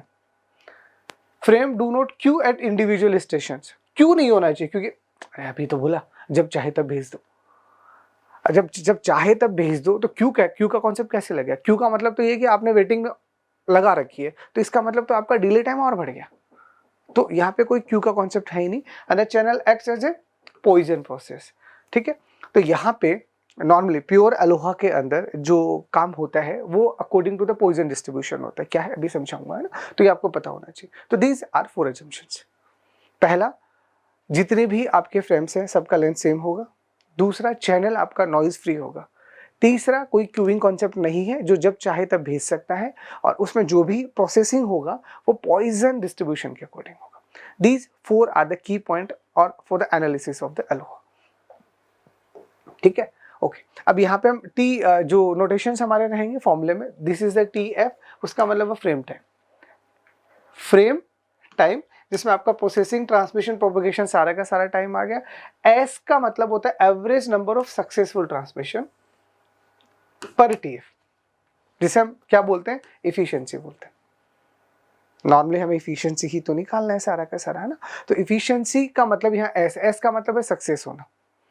बात यहाँ प्रोबेबिलिटी का होने वाला है, और प्रोबेबिलिटी में भी आप डिस्ट्रीब्यूशन की यहाँ बात करने वाले हो। तो डिस्ट्रीब्यूशन के केसेस में तो चीज़ें 2 ही तरीके से चलती है, आइदर सक्सेस और फेलियर। तो सक्सेस मतलब आप ऐसा समझो, मैं आपसे बोल रहा हूँ मैंने 1000 फ्रेम भेजी, अच्छा कितनी मिली, मैंने बोला 30 फ्रेम मिली। या फिर चलो 100 आप फ्रेम भेज रहे हो, मैंने बोला कितनी मिली, तो आपने बोला सर 30 फ्रेम मिली। तो इसका मतलब उसका सक्सेसफुल ट्रांसमिशन कितना हो, 30% ही ना, क्योंकि 70% तो डैमेज हो गई, टाइम खराब हो गया ना वो। इसीलिए यहाँ पे सक्सेसफुल ट्रांसमिशन मैटर करता है, और इफिशियंसी सक्सेसफुल ट्रांसमिशन की वजह से ही आती है। तो एस मतलब सक्सेस, ठीक है। जी का मतलब आपका यहाँ होता है average number of total frames transmission पर टीएफ। तो अब आप ये बताओ आप कितनी फ्रेम्स को भेज रहे हो, न्यूमेरिकल में काम आएगा। इसलिए आपको यहाँ पे 3 चीजें समझ में आनी चाहिए। टीएफ हम सिंपली प्रोसेसिंग, ट्रांसलेशन, प्रोपेगेशन, जो भी टाइम हमारा होता है, टीटी और टीपी की बातें करते हैं नॉर्मली, है ना। तो टीटी और टीपी के केस में ही अपन यहाँ पे बात करेंगे। उसमें भी आपको पता है नॉर्मली टी की ही बात होती है, एल बाई बी वो हम यहाँ पे देख लेंगे। अगर टीपी दे रखा तो कंसिडर कर लेंगे, ठीक है। क्या निकालना है, एफिशिएंसी निकालना है। कैसे निकलेगा या रिप्रेजेंट कैसे करेंगे, एस से। अच्छा कितना फ्रेम, वो आपको दे रखा होगा। तो आपने टोटल कितना फ्रेम ट्रांसमिट किया और एक फ्रेम का ट्रांसमिटेड टाइम क्या है, तो यहां पे हम क्या बोलेंगे, average number of total frames transmitted पर टीएफ। तो जी को आप क्या बोल सकते हो, जी को आप कुछ ऐसा नहीं बोल सकते कि G means N time of TF. अरे क्वेश्चन न्यूमेरिकल में यही काम आएगा भैया, जी का वैल्यू निकालना है तुम्हें। अब जी का वैल्यू निकालोगे कैसे, तो पहले हम क्या निकालेंगे, टीएफ निकालेंगे, दे रखा होगा निकाल लेंगे, और कितनी फ्रेम्स है वो खुद बोलेगा, ठीक है। तो टोटल फ्रेम्स अगर मैं एन मानता हूं तो एन आ गया और ट्रांसमिशन टाइम टीएफ आ गया। तो एक फ्रेम को अगर टीएफ लगता है तो एन फ्रेम को कितना लगेगा, एन इंटू टीएफ ना। तो जी का वैल्यू क्या होगा, एन इंटू टीएफ, जो कि वेरी करेगा question to question. Okay, vulnerable time यहाँ पे क्या होता है, तो वुलनेबल टाइम हम पहले ही देख चुके हैं। यहाँ पे जो वुलनेबल टाइम होता है वो 2 टाइम ऑफ टीएफ होता है। वुलनेबल टाइम बोले तो कितने टाइम तक आपको वेट करना पड़ेगा रीट्रांसमिशन के लिए, that time is called vulnerable time. कि इस टाइमिंग के दौरान आप रीट्रांसमिट नहीं करोगे, जैसे ये टाइम आउट हो जाए उसके बाद आप रीट्रांसमिट कर सकते हो, ठीक है। तो clear, T F S N G. T F मतलब आपका जो भी टोटल फ्रेम का टाइम है वो, एस मतलब सक्सेस होने से रिलेटेड या फिर आप एफिशिएंसी कह सकते हो, और जी मतलब आपका एवरेज नंबर यानी एन इंटू टी, जो आपको याद रखना है, ठीक है। तो this is the basic mechanism. अब देखो हो क्या रहा है, वुलनेबल टाइम हम 2 टीएफ क्यों करते हैं, तो 2 टीएफ हम इसलिए करते हैं कि यहां पे हमने एक फ्रेम भेजी, इसका टाइम कितना है, टीएफ है, ठीक है। एट द सेम टाइम आपने दूसरी फ्रेम भेजी, इसका टाइम भी कितना है, इसका टाइम भी तो टीएफ है। तो एक बात बताइए, 2 फ्रेम का कोलिजन होने का मैक्सिमम टाइम कितना हो सकता है, तो अगर आप अपना दिमाग लगाओगे तो आपको समझ में आएगा कि मैक्सिमम टाइम तो इतना ही हो सकता है, ये टीएफ और ये टीएफ। अगर ये टाइम निकल गया, अगर ये टाइम निकल गया फॉर एग्जांपल, तो यहां पे अगर कोई भी फ्रेम है वो इससे तो कोलाइड नहीं हो सकती। अरे ये फिर समझना, कंफ्यूजन नहीं होना चाहिए। ये आपके पास एक फ्रेम है, ठीक है। अब ये फ्रेम पहुंची या नहीं पहुंची, मुझे एग्जैक्टली कितना वेट करना पड़ेगा, तो ऑब्वियस सी बात है मैं क्या कह रहा हूं कि ये फ्रेम यहां तक तो आएगी आएगी, ठीक है। अब यहां तो ये किसी से कोलाइड हो ही नहीं सकती। अभी मैंने बोला ना कि एक इंसान 5 बजे ऑफिस से निकलता है और 6 बजे पहुंचता है, तो माइंड में कॉन्सेप्ट क्या है कि 6 बजे ज्यादा तो लेट नहीं हो सकता ना, मतलब 1 घंटा आपका वुलनेबल टाइम है, तो आप 1 घंटा वेट करोगे। जैसे ही 1 घंटा हो गया मतलब गड़बड़ है भैया, मतलब वापस से भेजो, तो सेंडर को पता चल जाएगा कि उधर से एक्नॉलेजमेंट नहीं आया है, इट मींस हमें उसे रीट्रांसमिट करना पड़ेगा। तो वो जो टाइम है that is called vulnerable time. इसीलिए ये जो वुलनेबल टाइम आपको दिख रहा है, ये कैसे दिख रहा है समझ में आया कि एक फ्रेम अगर आपने यहां भेजी है, फिर समझना आपने अगर यहां कोई भी फ्रेम भेजी है, ठीक है, तो ये जो फ्रेम है, ये जो फ्रेम है ये यहां है, तब समझना अगर ये यहां है तो धीरे धीरे धीरे धीरे धीरे धीरे यहां तक आएगी, मतलब ये फ्रेम यहां तक आएगी, तो यहां से यहां तक आने में हो सकता है कि दूसरा फ्रेम आ जाए, समझ रहे हो। तो इसका मतलब यहां से लेके और यहां तक का पूरा टाइम ब्लॉक मार दो, क्योंकि यही वो क्रिटिकल टाइम और वुलनेबल टाइम है जहां कोलिजन हो सकता है। जैसे ही ये 2 टाइम ऑफ टीएफ यहां से निकल गया और फ्रेम यहां आ गई, अब कोई कोलिजन हो ही नहीं सकता, इसका मतलब सक्सेसफुल हो चुका है। It is the meaning of this, ठीक है। तो समझ में 2 टीएफ का मतलब यहां पे, ठीक है। तो since S represents the number of good और successive transmission per frame time and G represent the total number of attempted transmission per frame time, then we have S, मतलब अब आपको सक्सेस निकालना है ना, तो सक्सेस निकालने के लिए यहाँ पे हम क्या बोल रहे हैं, जी, तो जी हम पहले समझ ही गए, और प्रोबेबिलिटी ऑफ गुड ट्रांसमिशन, ठीक है, गुड ट्रांसमिशन। तो गुड ट्रांसमिशन मतलब द प्रोबेबिलिटी ऑफ हैविंग के arrivals during a time interval of length T is given by. Normally देखो क्या होता है, यहाँ पे हम जो कॉन्सेप्ट यूज करते हैं, अभी आपको बोला क्या यूज करते हैं, पॉइजन डिस्ट्रीब्यूशन। तो पॉइजन डिस्ट्रीब्यूशन में अगर आपको प्रोबेबिलिटी निकालना होता है तो उसका एक सिंपल सा फॉर्मूला होता है e raise to power minus m raise to power r upon r factorial. This is the probability at particular instance, जो भी आप यहाँ पे सेट करना चाह रहे हो इन द पॉइजन डिस्ट्रीब्यूशन। तो पॉइजन डिस्ट्रीब्यूशन के अंदर जब आपको प्रोबेबिलिटी निकालना होता है तो यहाँ पे सिर्फ एक ही वेरिएबल होता है, ठीक है। ई ऑलरेडी डिसाइडेड है, you know that the value of e ना, विच इज रफली 2.71 आइलर कांस्टेंट, ठीक है। एम यहाँ पे क्या होता है, तो एम यहाँ पे आपका मीन होता है। अगर आप पॉइजन डिस्ट्रीब्यूशन की बात कर रहे हैं तो पॉइजन डिस्ट्रीब्यूशन में एम मीन होता है, जिसको हम मैथमेटिकली कैसे लिखते हैं, एन इंटू पी। एम का मतलब पॉइजन डिस्ट्रीब्यूशन में होता है एन इंटू पी, ठीक है। आपके टोटल कितने नंबर्स हैं और उसका रेस्पेक्टिव प्रोबेबिलिटी कितने, that's called N into P. तो आइदर एम इज गिवन और you have to find the M, ठीक है। और आर मतलब किस पर्टिकुलर टाइम पे आपको निकालना है, ठीक है। तो यहाँ पे आपका आर आई गया ना। तो इसीलिए यहाँ पे प्योर अलोहा में जो हम कॉन्सेप्ट यूज करते हैं किसका यूज करते हैं, पॉइजन डिस्ट्रीब्यूशन का, ठीक है। तो अब आपने यहाँ पे के मेंशन कर दिया और ये टाइम आपका टी है ही, तो यहाँ पे this is what, this is e raise to power, this is what, this is value of m, है ना, क्योंकि e raise to power minus m है ना, तो एम का वैल्यू यहाँ पे लैम्डा टी है ही, और फिर यहाँ एम का पावर आ रहा था तो यही एम यहाँ पे आ गया, और यहाँ आर का काम कौन कर रहा है, के कर रहा है, तो डिवाइड बाय के फैक्टोरियल। तो इट इज द जनरलाइजेशन कि द प्रोबेबिलिटी ऑफ हैविंग के arrivals during a time interval of length T, के कितनी फ्रेम्स आ रही हैं वो भी तो कंसिडर करना पड़ेगा ना यहाँ पे। तो के अराइवल्स हुए हैं टी टाइम के अंदर, मतलब एक गैप आपने बनाया, मान लीजिए वो टी कितना वो हमें पहले से पता है 2TF है ना, वो बाद में देखेंगे, अभी हम यहाँ कंसिडर नहीं कर रहे। तो वुलरेबल टाइम टी हमें पता है क्या है, 2TF है।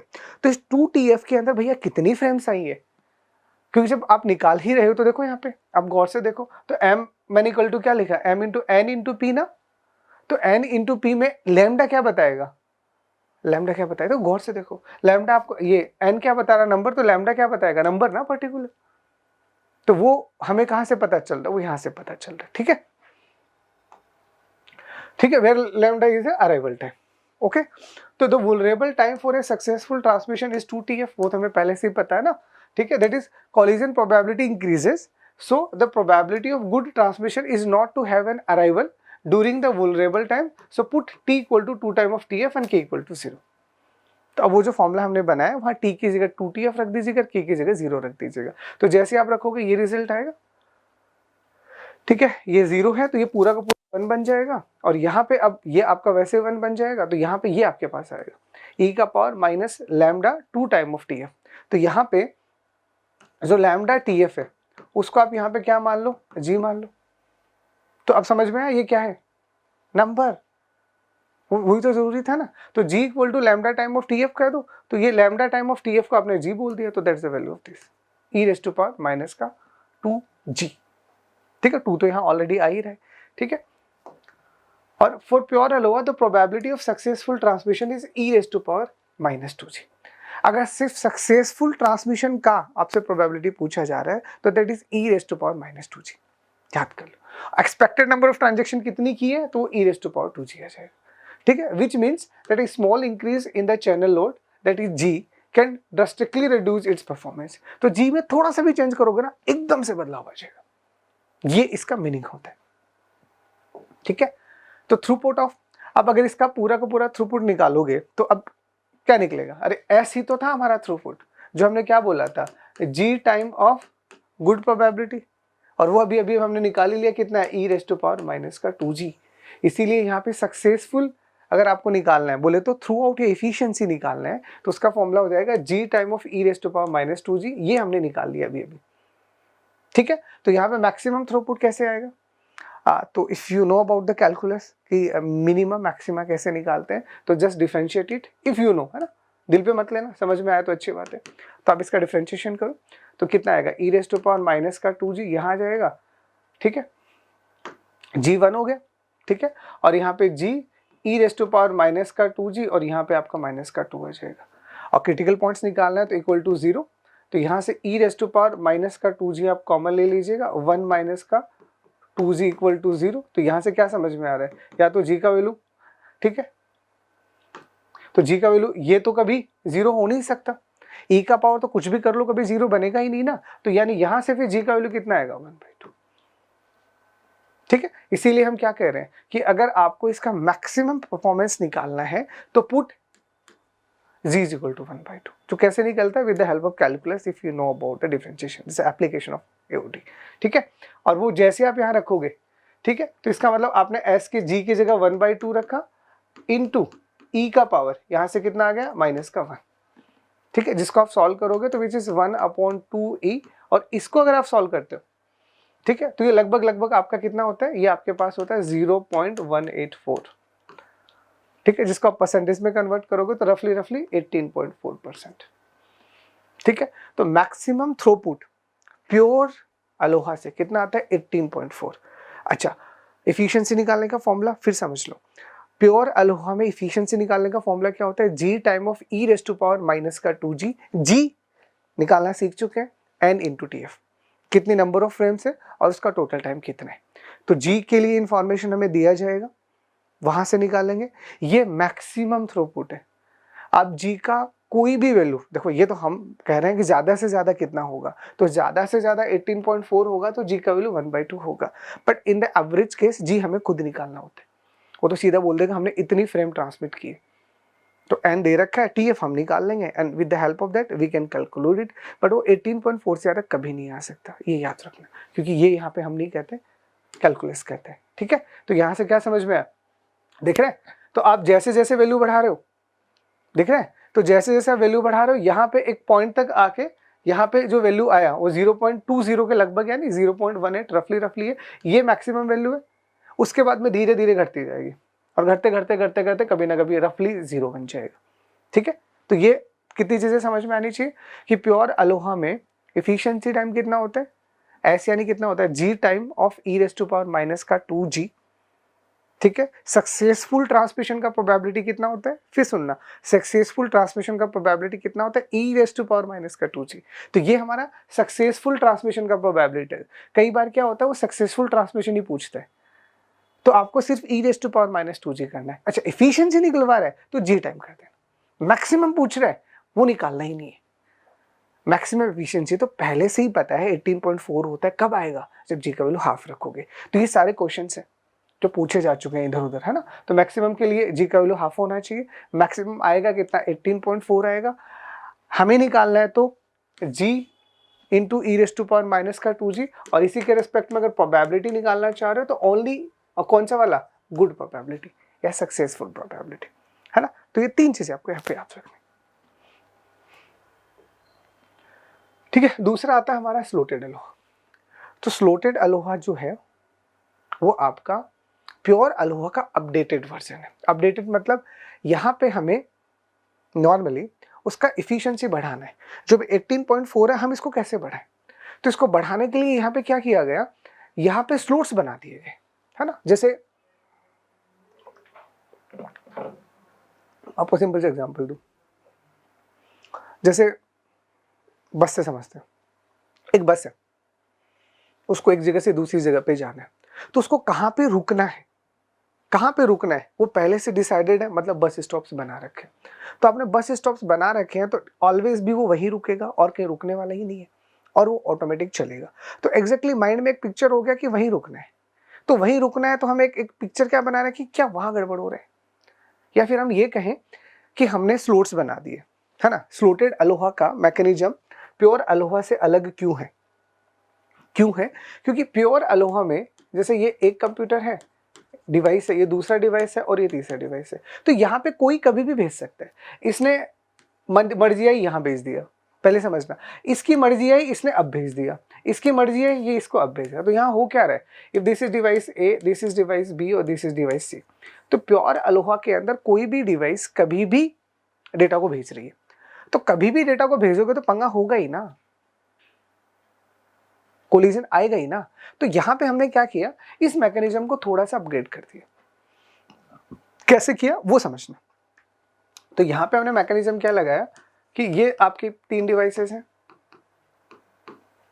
है ना, this is devices A, this is devices B and this is devices C. तो हमने यहाँ पे ना स्लॉट्स बना दिए, है ना, हमने यहाँ पे स्लॉट्स बना दिए, ये स्लॉट्स बना दिए, ठीक है, like this is the first slot, second slot, third slot. अब हमने क्या बोला, अब हमने बोला देखो सिंपल सा गणित है, अगर आपको ये वो बस वाला एग्जांपल क्यों दे रहा था, अब समझ में आया भैया, अगर आपको बस में बैठना है तो आप ऐसा तो नहीं ना रोड पे कहीं पे भी खड़े होकर हाथ दे रहे हो, भाई रोको, ओए तुम्हारा अंकल लगता है क्या, ऐसे कैसे रोक लेगा। अगर वो प्राइवेट बस वाला होगा, पैसों का लालची होगा तो रोक लेगा, बट एक बात समझना, अगर वो कहीं पे भी रोकेगा तो गड़बड़ नहीं होगी। आपने कहीं पे भी रोक दी, पीछे से एक बस आ रही, उसको पता ही नहीं आप रोकने वाले, ये ठुक गई, हो गया सत्यानाश। तो यहाँ पे हम क्या बोल रहे हैं, it is just like a bus stop. कहाँ पे आपको बैठना है बस में, चुपचाप जाओ बस स्टॉप के ऊपर, वहीं से आपको बस मिलेगा और वहीं पे आपको बस उतारेगा। आप कहीं पे भी रैंडम अपनी इच्छा से कहीं पे भी चढ़िए उतर नहीं सकते। तो हमने वहां बस स्टॉप बनाए, वही बस स्टॉप इन स्लोहा क्या है, स्लॉट्स है। तो हमने यहाँ क्या बोला कि देखो भैया सीधी सी गणित है, अगर आपको कोई भी फ्रेम भेजना है तो भैया इन स्लॉट्स में ही भेजोगे। जैसे फॉर एग्जांपल यहाँ पे इसने भेज दी, अब ये कह रहा भैया मुझे भेजना है, तो ये क्या कहेगा, अगर आपको भेजना है, मान लीजिए कहीं यहाँ पे टाइम है और इसने बोला कि मुझे तो यहाँ भेजना है, तो क्या बोले भाई पागल हो रखा है, यहाँ मैं क्यों भेजूं, यहाँ तो मेरा बस स्टॉप ही नहीं है। इसका मतलब वेट, अगले स्लॉट का वेट करो, तो इसका मतलब फिर आप इस स्लॉट में भेज पाओगे, ठीक है, फिर आप इस स्लॉट में भेज पाओगे। तो जो मैसेज भेजा जा रहा है वो स्लॉट्स की स्टार्टिंग में ही भेजा जाएगा, अब बीच में नहीं भेज सकते। तो एक अच्छी बात क्या हो गई, ये कहीं पे भी तो कोलिजन नहीं हो सकता। अब दिक्कत कब आएगा, दिक्कत तब आएगा कि आपने एक मैसेज, इसने यहां भेजा, सेम टाइम पे इसने भी मैसेज भेज दिया, अब तो दिक्कत आएगी, हुआ कोलिजन। बट एक बात बताओ, क्या कोई भी कोलिजन, अब जो कोलिजन हो रहा है उसकी एक अच्छी बात है, कहां हो रहा है, स्लॉट्स में हो रहा है। तो स्लॉट्स में होने की वजह से कहीं पे तो नहीं हो रहा ना, तो परफॉर्मेंस बढ़ गया, ये हमें फायदा हुआ। और एक अच्छी बात और क्या हुआ, वुलरेबल टाइम आधा हो गया। अरे इससे पहले हमें वेट करना पड़ रहा था क्या, कि ये यहाँ पे भी गड़बड़, ये पूरा हिस्सा हमने लिया था 2 टाइम ऑफ टीएफ, कि यहाँ पे भी गड़बड़ हो सकती है और यहाँ पे भी गड़बड़ हो सकती है। तो टीएफ और टीएफ करके कितना हो गया था, 2 टीएफ हो गया। अब हमने बोल दिया जो गड़बड़ होगी यही होगी, तो दिस इज व्हाट, टीएफ।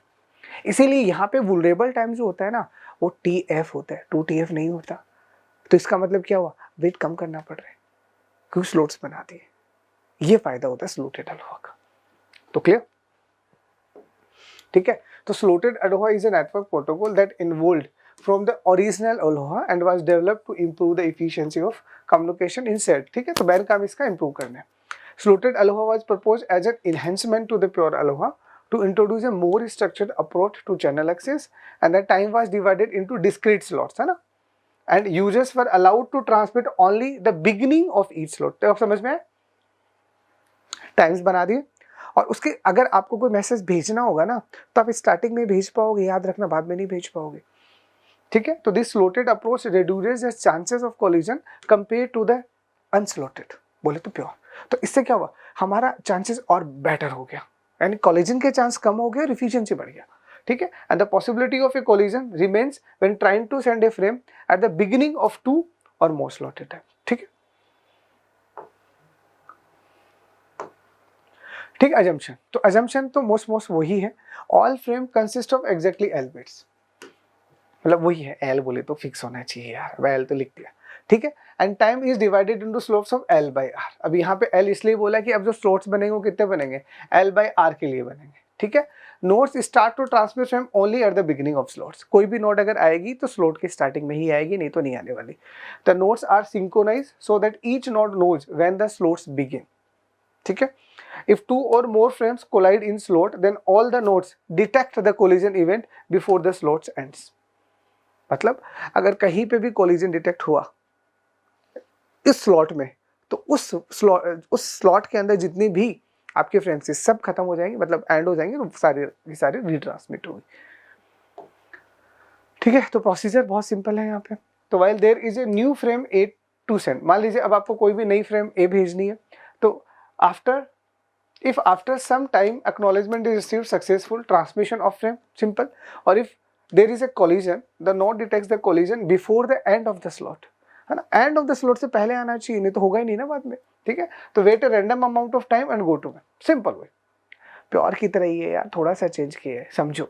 हमने स्लोट्स बना दिए और बोल दिया इस स्लोट्स में स्टार्टिंग में भेजोगे, कोलिजन होगा तो स्टार्टिंग की वजह से ही होगा, नहीं हम कहीं होने ही नहीं देंगे। तो थोड़ा सा रेस्ट्रिक्ट कर दिया प्योर को, ठीक है। तो the node retransmits its frame if each subsequent slot with probability p until the frame is transmitted without a collision, ठीक है। वो चलता रहेगा, वही बैक ऑफ वाला कॉन्सेप्ट, ठीक है। And that is the meaning of this, ठीक है। तो क्या समझ में आया? स्लॉट्स दिख रहे हैं, हमने ये स्लॉट्स बना रखे हैं, लाइक ये पहला स्लॉट्स है, ये दूसरा स्लॉट्स है, ये तीसरा स्लॉट्स है, ये चौथा स्लॉट्स है, ये पांचवा स्लॉट्स है। तो इस स्लॉट्स में एक ही फ्रेम है तो नो कॉलिजन, इस स्लॉट में एक ही है, नो कॉलिजन। इस स्लॉट के अंदर दो फ्रेम आ गए, आगे यहाँ पे क्या होगा, यहाँ पे कॉलिजन हो गया। इसमें एक ही फ्रेम है, नो कॉलिजन, इसमें एक ही फ्रेम है, नो कॉलिजन, इसमें फिर दो फ्रेम आ गए, कॉलिजन हो गया। तो कॉलिजन कहाँ हो रहा है? जो जो आपने स्लॉट्स बना रखे हैं वहीं पे, वहां पे, यहाँ पे एक ही फ्रेम है, कोई कॉलिजन नहीं होगा, यहाँ मल्टीपल आ गई, कॉलिजन हो गया। That's the meaning of this, ठीक है।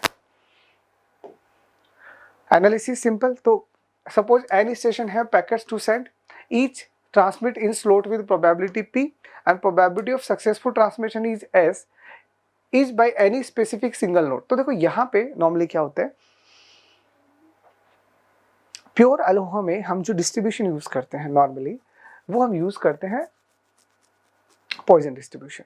यहाँ पे प्रोबेबिलिटी के लिए हम जो डिस्ट्रीब्यूशन यूज करते हैं that is the binomial distribution, ठीक है। तो बाइनोमियल डिस्ट्रीब्यूशन को अगर हम सॉल्व करते हैं, what is the formula, NCR p raised to power q minus r, sorry, p raised to power n minus r और q raised to power r। ये हमारा फॉर्मूला होता है किसका, बाइनोमियल डिस्ट्रीब्यूशन का, ठीक है। तो अगर आप एक ही ले रहे हो तो एक ही ले रहे हो तो ये तो वन ही हो गई, ये आपका प्रोबेबिलिटी p है ही, ये आपने क्या ले रखा है, ये वन ले रखा है। देखो ये अगर आपने वन ले रखा है तो q का मतलब क्या होता है, वन माइनस p, है ना, वो आप चेंज कर सकते हो as per the requirement. P और Q इज डिपेंड्स। तो अगर आप यहाँ पे P ले रहे हो तो P का पावर आपने 1 लिया है तो Q का पावर कितना आएगा फिर n-1, क्योंकि यहाँ पे बाइनोमियल डिस्ट्रीब्यूशन में होता क्या है, इन दोनों का जो सम आता है ना वो हमेशा n आता है, अगर आप n स्लाइड भेज रहे हो तो, ठीक है। तो एक स्लाइड का प्रोबेबिलिटी कितना आएगा, P का पावर 1 इंटू Q का पावर n-1। Q को आप यहाँ पे 1 माइनस P बोलते हो, क्योंकि बाइनोमियल डिस्ट्रीब्यूशन में P प्लस Q का वैल्यू 1 होता है, इफ यू नो।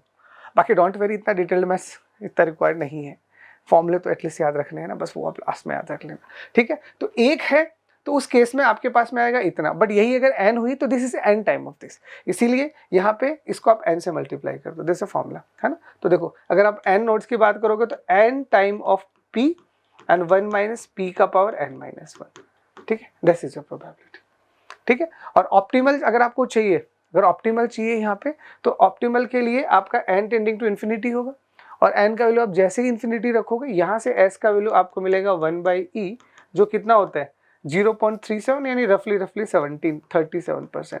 तो यहाँ पे वहाँ पे 18 पॉइंट समथिंग था ना, यहाँ पे 37% है, अप्रॉक्सीमेटली दुगुना, ठीक है। इसको आप और कैसे समझ सकते हो, आप इसको पुराने वाले एग्जाम्पल से भी समझ सकते हो। वुलेबल टाइम तो यहाँ पे कितना होता है, TF ही होता है, याद रखना। TF में मैं सारे टाइम कंसिडर कर रहा हूँ, अगर आपको सिर्फ ट्रांसमिशन टाइम चाहिए तो TT बोल दो यार, आप बोल दो प्रोपगेशन टाइम 0 है, ऑटोमेटिक हो जाएगा। तो ये देखो सेम टू सेम वही जो हमने वहाँ डिस्कस किया था प्योर अलोहा में, ठीक है। लैम्डा टी की पावर के ई का पावर माइनस का लैम्डा टी और के फैक्टोरियल। अब यहाँ पे बस होगा क्या, यहाँ पे जो टी होता है वहाँ पे टी कितना था, 2 टाइम ऑफ TF ना, यहाँ सिर्फ TF ही है। तो यहाँ पे अब देखो जो फॉर्मूला आएगा वहाँ पे क्या आता है, ई का पावर माइनस का 2g, यहाँ सिर्फ ई का पावर माइनस जी आएगा। तो इसका मतलब फिर अगर हमें इफिशियंसी निकालना है तो g टाइम ऑफ ई का पावर माइनस जी।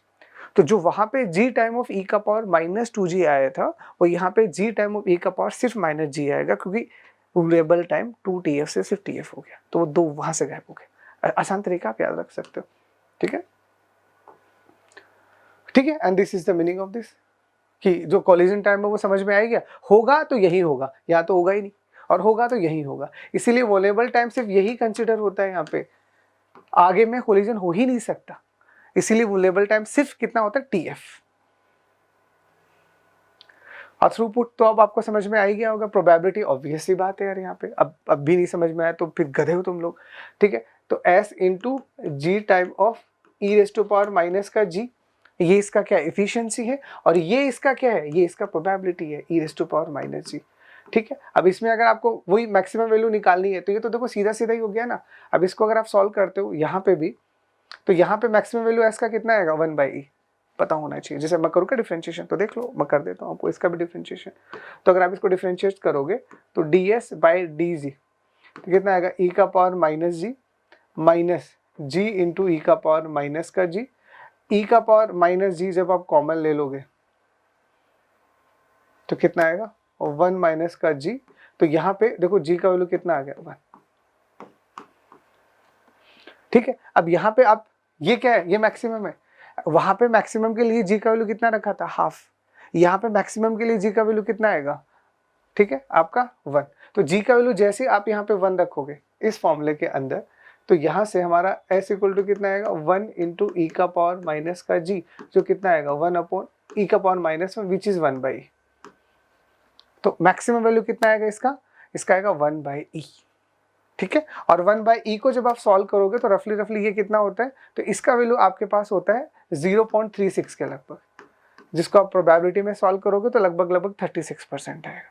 तो वो जो 18 पॉइंट समथिंग था उससे जस्ट से दुगुना आ गया, जस्ट, ठीक है। ओके, तो मैक्सिमम कहाँ आएगा, जब g इक्वल टू 1 रखोगे क्या आएगा, 1/e आएगा, जिसको अपन बोलते हैं 0.36। वहां पे मैक्सिमम कब आया था, जब g का वैल्यू हाफ रखा था, कितना आया था 0.18 समथिंग ना, यानी 18%। सिंपल सिनेरियो है ना। अब सिंपल सा, अगर आप एक सिंपल कंसर्न की बात करें तो जो सिंपल से न्यूमेरिकल बन सकते हैं वो कैसे बन सकता है, जैसे एक सिंपल एग्जांपल से अपन समझते हैं। तो ये पहले आप ये पढ़ लेना कि आपको प्योर अलोहा की बात की है या स्लोटेड अलोहा की बात की है, उसमें गलती मत करना। तो हम मान लेते हैं प्योर अलोहा की बात कर रहे हैं और आपसे क्या पूछा है, आपसे थ्रूपुट पूछे, तो थ्रूपुट यानी s पूछे। तो s अगर आपसे पूछा है तो s का वैल्यू कितना होता है, g time of e raise to power minus का 2g, क्योंकि ये क्या है, ये प्योर है। g कितना होता है, भूले तो नहीं ना, तो g क्या बताया था आपको, तो g आपको बताया था n टाइम ऑफ tf, यही था। तो इसका मतलब इस पूरी कहानी में n, तो n आपको दे रखा है 500 फ्रेम्स पर सेकंड भेज रहे हो, तो n आपको डायरेक्ट गिवन है 500, तो इसमें कोई दिक्कत है नहीं। बचा क्या, सिर्फ tf। तो tf में अब आपको क्या दिया, जो आपका फ्रेम है उसका लेंथ आपको दिया गया 200 बिट्स, और चैनल में आपको बैंडविड्थ दिया गया 200 kbps। तो 200 kbps यानी 10 का पावर 3 bps। तो यहां से हम क्या निकालेंगे, सिर्फ tt ना, क्योंकि बाकी जब कुछ नहीं दिया तो हम क्यों निकालें। तो tt आपका कितना आएगा, l/b, तो l आपका 200 है और ये 200 इंटू 10⁻³ है, तो ये कैंसिल आउट हो जाएगा, तो ये कितना आ जाएगा 10⁻³ तो आपका tt कितना आ गया, 10 का पावर -3। तो यानी यहाँ से अब हमारा g कितना निकलेगा ना, तो मैं इधर लिख देता हूँ। तो आपका g यहाँ पे निकलेगा, n आपको दिया 500 और दिस इज 10⁻⁻², ठीक है। इसको सॉल्व करो कितना आएगा, तो 500 दिस इज मल्टीप्लाई बाय 1/1000 ना, लगभग, तो दिस इज 1/2, ठीक है। अब ये 1/2 अब आप यहाँ पे रख दीजिए। अरे आंसर तो पहले से ही पता था, जी नहीं पता। अब सोचो जी का वैल्यू अगर हाफ आया है तो कैलकुलेट करने का नीड है, अरे जी का वैल्यू अगर हाफ आता है तो पहले ही पता है जी अगर हाफ आता है तो मैक्सिमम एफिशिएंसी होता है जो 18% होता है, याद है। तो नहीं हो सकता है यहाँ पे कुछ और आ जाए, अरे ये तो 500 फ्रेम लिया, हो सकता है 1000 फ्रेम आ जाए, तो जी का वैल्यू 1 भी आ सकता है। तो जी कितना आएगा वो डिपेंड करता है आप कितना फ्रेम भेज रहे हो, ठीक है। तो यहाँ पे हम जी का वैल्यू रखेंगे जो कि यहाँ कितना आया आपका हाफ, और हाफ अगर जी है तो फिर कैलकुलेशन करने का नीड ही नहीं है, आप पहले से जानते हो कि जी का वैल्यू अगर हाफ रखोगे तो जो आपका एफिशिएंसी आएगा मैक्सिमम आएगा, तो 0.18%, लगभग 0.18, जो कितना आएगा 18% आएगा रफली, ठीक है। This is the meaning of this, ठीक है। और इसको और एग्जैक्ट समझना चाह रहे हो, और एग्जैक्ट, तो अब इसी चीज को और कैसे बोलोगे, तो आप इसको ऐसे बोलोगे कि आपके पास टोटल फ्रेम्स कितनी थी 500, उसका एफिशिएंसी है लगभग 18% ना, रफली मैं 18% ले लेता हूँ। तो इसका मतलब यहाँ से अगर आप इसे सॉल्व करोगे तो आपको कितना मिलेगा, 18×5 90 यानी 90। मतलब आपको क्या समझ में है, आपको ये समझ में आया कि जब आप 500 फ्रेम भेज रहे हो ना तो सिर्फ 90 फ्रेम ही पहुंच रही है, बाकी कोलाइड हो गई। थोड़ा और एग्जैक्ट ना, अगर इसने थ्रूपुट पूछा है तो थ्रूपुट इफ इन परसेंटेज तो योर आंसर इज 18% रफली, है ना। और अगर फ्रेम भी पूछ ले कि नहीं बताओ, यही क्वेश्चन ऐसे पूछा था कि ठीक है भैया अगर हम 500 फ्रेम पर सेकंड भेजेंगे तो बताइए कितना फ्रेम बिना कोलिजन के पहुंचेगी, ये होता है थ्रूपुट का मतलब। तो कितना फ्रेम पहुंचेगा, तो हम बोलेंगे भैया 90 फ्रेम पहुंचेगी, that's the meaning of this. तो कर लोगे, आसान से आता है ये तो, है ना। यही सेम अगर आपके पास में स्लोटेड अलुआ है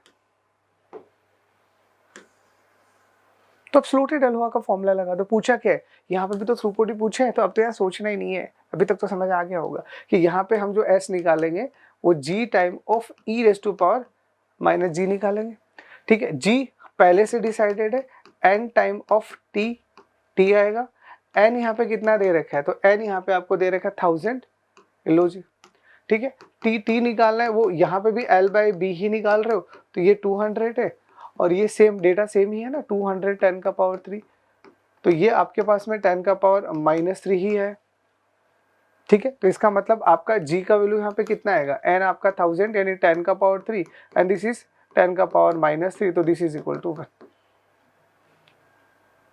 और e का वैल्यू जब 1 होता है तो मैक्सिमम एफिशिएंसी आती है, ठीक है। तो इसका मतलब यहाँ पे हमारा s जो आएगा वो e का पावर -1 आएगा, तो लगभग हम पढ़ चुके हैं कितना होता है, रफली 36% होता है। अच्छा, तो अगर आप 1000 फ्रेम भेज रहे हो तो उसमें से